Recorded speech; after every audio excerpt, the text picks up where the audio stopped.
एक बार रामायण के समय में भगवान राम समुद्र पर पुल बना रहे थे। सभी वानर और भालू बड़े बड़े पत्थर लाकर मदद कर रहे थे। एक गिलहरी भी अपने छोटे छोटे कंकड़ लाकर पुल बनाने में योगदान दे रही थी। एक वानर ने उसका मजाक उड़ाया। तब भगवान राम ने कहा, हर छोटा बड़ा योगदान महत्वपूर्ण है। बिना गिलहरी के प्रयास के यह पुल अधूरा रह जाएगा। एकता में ही बल होता है। निष्कर्ष, आपसे जितना हो सके प्रयास करना न छोड़े। अगर वीडियो अच्छा लगा हो तो वीडियो लाइक जरूर करें।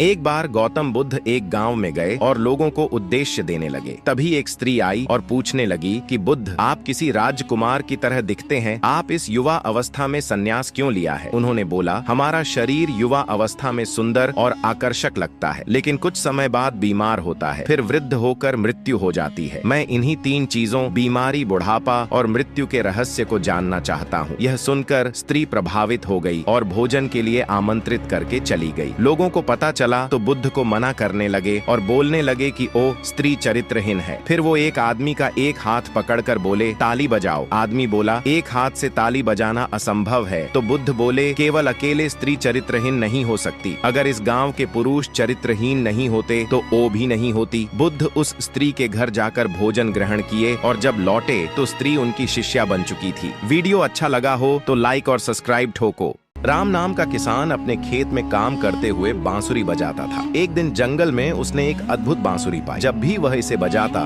उसकी फसल तेजी से बढ़ने लगती। लेकिन उसके पड़ोसी ने बांसुरी चुराने की कोशिश की। जैसे ही पड़ोसी ने बांसुरी बजाई उसकी सारी फसल सूख गई। राम ने बांसुरी को संभाल कर रखा और सीखा कि जादू से ज्यादा मेहनत जरूरी है।